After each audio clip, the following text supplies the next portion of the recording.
Hi, and welcome to Still Evolving, where we explore the truth behind lasting performance and resilience. Rather than rely on perfection or superhuman ability, our conversation will highlight how real strength emerges through simple, intentional habits grounded in self-compassion, adaptability, and the ability to grow through life's inevitable setbacks. Today's guest is Sandella Gansheimer, Chief Revenue Officer at Ruffwear, where she leads global sales and customer experience strategies focused on inspiring outdoor adventure. Sandella brings over 15 years of experience across the pet and outdoor industries with leadership roles at Mars, Tractor Supply Company, and PetSafe Brands. She's known for building strong partnerships, leading high-performing teams, and driving sustainable growth. A builder at heart, Sandella leads with empowerment and mentorship and is deeply committed to developing the next generation of women leaders. Please welcome Sandella to Still Evolving. Welcome, Sandella. I'm so grateful to have you in joining this Still Evolving conversation. So why don't we get started? If you could please start off sharing with our audience a bit of your journey, where you've been, what you're working on now, and the highlights in between. Sure. Yeah. Thank you for having me. This is exciting. I'm looking forward to just totally nerding out on all things, I love it. leadership and whatnot. So yeah. So believe it or not, I actually started out in marketing and thought that was going to be my career path. I had worked both on the retail side with Tractor Supply Company and then moving over to Mars Pet Care, the pet food division of Mars. In marketing, thought that was my journey. And I had the wonderful fortune of having amazing people along the way in my career who've been like, and one of them was a gentleman by the name of Mike Blaylock. And we were partnered together. He was the salesperson. I was the marketing person. And he kept giving me sales responsibilities. And I kept saying, I'm in marketing. You have to do the sales part. And he kept saying, the thing is like, you're a salesperson. You're not a marketer. And I kept saying, no, I went to school. I have all this education. This is what I'm going to do. And he kept saying, no, you're a salesperson. You're not a marketer. And so before I knew it, I was managing accounts under him, obviously, in a kind of an unofficial capacity. And I found myself just loving it. And it was everything from loving the challenge of buyers that weren't necessarily bought in right away to the other side of it, which was the end user side of it. And I have some amazing stories along the way, but I remember during one of our events that we had, there was a gentleman who came up and said, I just want to thank you because your pet food is affordable and it allows me to keep my dog. And it was just like one of those moments. It was like a human moment, and so. Okay. So I've been in sales ever since. I've always, basically since after Tractor Supply, I've been in the pet industry, which is super fun. Yeah. You don't meet a lot of like cranky people in the pet industry. It's hard to be cranky when we're talking about pets or, my dog's in the room right now. So, it's every once in a while we get the four-legged opinion voice out there. But I went on to be a national account manager with PetSafe Brands and just grew through the company. I was actually there for 12 and a half years, which still blows my mind because I just feel like it was yesterday. It was an amazing adventure. And once again, I had the wonderful fortune of having a manager who understood really where my strengths were. And it was around building and, being able to take on challenges or do the things that other people had kind of said, like, I don't think I want to do that. And I grew my career and he kept giving me challenges and I kept accepting them. And along the way, I had gotten to vice president of sales with PetSafe Brands. And almost 2 years ago, in January, it'll be 2 years, I left PetSafe Brands and had the opportunity to become Chief Revenue Officer for Ruffwear. And that's where I am now. Yeah, so it's been super exciting. I relocated to Bend, Oregon, which is not a bad place to be. No, it's wonderful, Sweet. Actually. Yeah. And so that's it. Yeah. There was a pivotal moment where somebody said, no, you need to be doing this. And it really was what I found fulfilling. And so I've had the wonderful benefits of being able to chase that along the way. So awesome. The power of some other people's vision to be able to see sometimes what we can't see in ourselves. Absolutely. And yet through the challenge and the support, like what a ride. That's so cool. I've been so lucky. So lucky. Yeah. That's awesome. Well, I'm sure it's also without the bumps in the road, right? So when adversity has struck, when challenge has come your way, what has helped you as a leader or with your team? What has helped you show up and be able to help not just like survive those times, but really grow and then seize the opportunities that perhaps have been afforded through that crisis?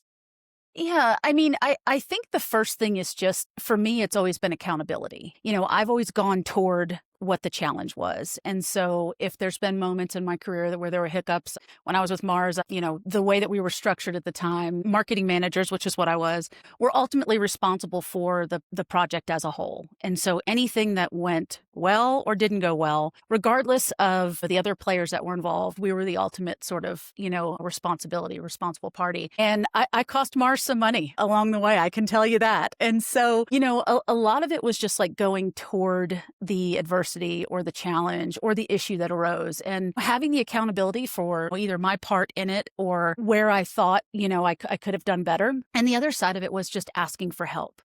A lot of times there's this idea that mistakes are just awful. Like nobody wants to fail. Nobody wants to have a mistake. And it makes people shy away from challenges a lot of times. And what I would do typically is I would go toward folks in the room who knew more than me. My dad had a great saying. He used to say, walk into a room, find the people you think are better than you, and then strive to be better than them. And he was like, you should be listening more than you're ever talking. And in those moments. Yeah. And that's what I would do. I would just learn from folks. And the other thing I think, as far as like career-wise, because, obviously I'm a woman in sales.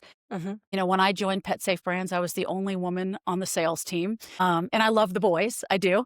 Yeah. But, it's been a bit of a challenge because, I don't have, typically you don't have as many women in sales. And so you can't necessarily have that, true peer group in some cases. And so there's a tendency maybe for this self-doubt to kind of creep in like, well, can I do this? Or when I became director of sales and then VP, I kept thinking like, am I talking people into something that I really don't have the capability to do? And my dad had another really great saying. He used to say, look back to look forward. And he used to say, whenever you get to those moments where you really know if you can do something, he was like, look back and look at all the decisions you made along the way that got you to today. And he used to say, you've got everything you need. You just need to remember that along the way, this journey has been shaped by your behaviors and your decisions. So it was really sort of like one of those things I think I used to just surprise people when I would go toward the challenge or, toward the accountability side of it and ask for help where I needed it. And that can be hard sometimes for folks to do. I love that. It sounds like your dad's words of wisdom really boost there along the way. I appreciate moving towards the challenge, and yet our human systems often aren't wired that way. And given our own unique journeys, there may have been instances where people found avoidance to be the solution, right? To survive that challenge, that adversity, that trauma, whatever that life experience was. And so then facing a new set of challenges, perhaps maybe your gut instinct is to like pull away and avoid back. And it's hard, right? It's hard to move towards this is why the amazing professional firefighters, right, that I think of that literally run into that fire when that is not in our human nature. And what I hear is like two fundamentals that really help strengthen you in those moments. I would love to hear more about maybe not just those professional mentors, but someone like your dad, like the power of that connection, not only support us and give those helpful reminders that, hey, like actually, if you look at your past, there's a lot of instances or data that supports you are prepared for this. You may not have had the exact situation, but there's a lot of transferable skills there that make you ready for this moment. But the power of that village, that tribe to help us run into that challenge is so critical. I mean, we're not really wired to do it on our own. No, we're not. I would say, for me, whether I was an individual contributor or on a team or whether I was leading a team, I've always had the benefit of having leaders, sort of imitating that and wanting to emulate that we're one team with one goal. And for me, I think I sort of developed three kind of major mantras or themes in my career. And it really does circle around that tribe and around that team. Right now I'm managing a domestic and international sales team. I also have customer experience under me. It's a rather large org. It's those behaviors from those moments where you've had those teachers or you've had those peers that have just sort of provided you with inspiration, support. I think the greatest learning that I've had in my career has been through the challenges. And it hasn't been necessarily that I solved for something. It was watching everyone else come together and figure out how to solve for it. Mhm. And, with the current situation and, the challenges that exist in business today, I think what you realize is that's when your tribe shows up. Hmm. And, whether it's my team coming together and rallying to deliver the results, whether it's my peers who are not only advising me and challenging me, but supporting me as we continue to grow this business, or it's the friends along the way, right?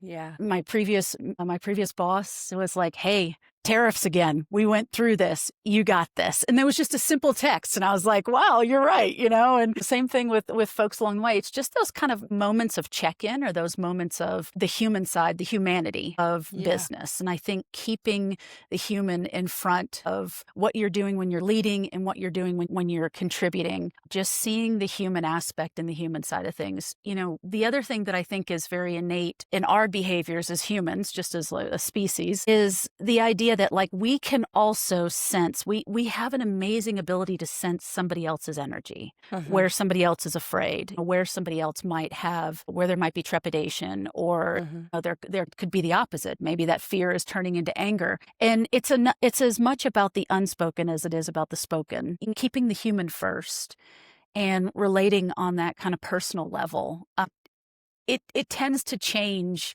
how you approach things with a team or Mhm. individually. And just recognizing like, hey, you know what? I say it pretty regularly. I'm like, guys, gals, it's just dog collars. We're going to be okay. And I think that's Yeah. the thing. Like, it's not more important than the individual. And I've found that mentality for me as a leader has always rallied people around me. Mhm. And I've always gravitated toward those leaders that have had that same sort of mentality, like, hey, we're in this together. When I left PetSafe Brands, it was 5 o'clock on a Friday. I was done. For all intents and purposes, I Right. was logging out. And I got a phone call from one of my sales managers that reported to me. And he said, I need to tell you something. And I said, okay. And he said, you're not easy to work for. And I was like, is this like a farewell speech? Because it's not starting out so It's well, you not know? feeling it. And he said, no, no, no, just bear with me, bear with me. It gets better. And I was like, geez, I thought you were a better salesperson than this. And he said, no, he says, you're not easy to work. You're easy to work with. He was like, every challenge along the way, you were shoulder to shoulder with us. He was like, you have high expectations and you have high drive, but at the same time, you never just bark commands or sit back and wait for things to happen. He's like, you were always shoulder to shoulder with us. And he was like, I always want to work for someone that's hard to work for, but easy to work with. And I think that's probably one of the biggest keys to Yeah. what I've learned along the way, having that connection and those tribes and those folks, that rally for you. Yeah. So grateful that he was able to send that acknowledgement, right? I mean, That power and that, right? Like sometimes he turned it around. we don't know where's this going. Yeah, No, but exactly. it's incredibly powerful, and the pace in which we're living and working goes so fast. To be able to like tap into the power of that perspective taking that you're mentioning. I mean, you joke like it's only colors, but like there's a flexibility. Mm-hmm. When things are fast, they're moving, you're experiencing some pressure, whether that's you're putting it on yourself or whether that's somebody else looking for a result. And when you're responding that to man, it's also challenging to kind of pull back from that and to take that moment of the collective mental model of our team, like we're in this together. Yeah. The flexibility that comes with that perspective taking, the nerd in me Mm-hmm. goes back to when we are faced with those demands, when our human systems are trying to respond under that perceived pressure, that is a sympathetic drive, right? Like that's our nervous system helping us stand up into that moment. And if we do so over time without any brakes, that gas pedal can get stuck. Yeah. And when that gas pedal just gets stuck, well, there's a cascade, whether it's wellness or performance detriments that can happen. Yeah. And I won't like nerd so far as to list them all, but when I hear the strength comes perhaps in your perspective taking, the power that comes in the connection, whether regardless of your role that you've always valued to learn from, to grow and then achieve together. What have you done to also take care of you in that human system so that gas pedal doesn't get so stuck, that affords you that activation of the parasympathetic so that you can more readily take a step back and look at things creatively from a human perspective? Perhaps you're less reactive, Mm-hmm. right? But if not, if we're sympathetically driven all the time, it's really hard to do that, even if we value it, even if we get it. It's just our human system. is just Yeah. really cranked.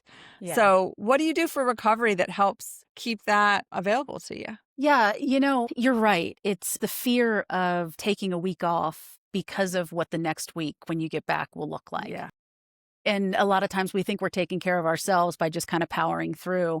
For me, a lot of where my recovery and where my downtime is spent is just enjoying the fact that I woke up and my feet hit the ground today. I've got hobbies. When I first got into sales, my biggest fear was that I was going to get caught on my heels, that I wouldn't be able to answer a question. And that's unrealistic to think you're always going to have the answer. But there's a perfectionist side of me that didn't want to get it wrong. And I think in the beginning, I didn't want to get it wrong for Mike because he was taking such a chance on me. And so I started taking improv classes.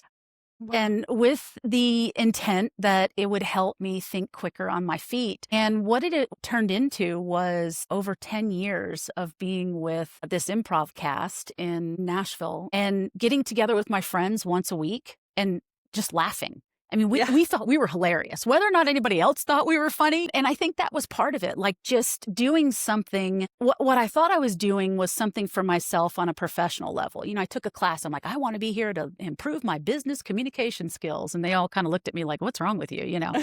And then what it morphed into was just this moment in my week that I could look forward to every single week. It was consistent. And it was just time where we would get together and we'd work on our acting skills and we'd make fun of each other and we'd just have a blast. I look back at personally some of the challenges I had during that time. And, that cast and those friends that I have from, Music City Improv, they changed my life and they're still a part of who I am and how I react to things. So that was a big thing kind of early on. When I was at PetSafe Brands, I basically was with that cast the entire time. And it was a really great stress reliever. I even had senior management and management from other companies come and watch me. And it was really fun. It was fun. Amazing. Super fun. Yeah. Yeah. I love those magical pieces in our journey where, once again, you don't script it. It's not like what you think it's going to be. And yet it becomes so meaningful, impactful in our journey. That's awesome. Yeah. And then, cool. I think for me as well, there's always a connection to being outside. The simplicity by which the world exists around us in nature it's powerful. And so I was reading an article in a magazine in an airport one day about how fly fishing had become a desired hobby for women in business because there's just this moment of, one, you're in nature, the water, the sounds of the water and things like that. But the concentration you have to have if you want to try to catch a fish means you block everything else out. And so that was another one for me, is I've found ways to sort of just be connected with the outdoors, be connected with friends, and find the simple moments have just really kind of helped me decompress from things. I love it. The power of that here and now. Whether with people, nature, and certainly in Bend. Oh my goodness. I'm spoiled, completely spoiled.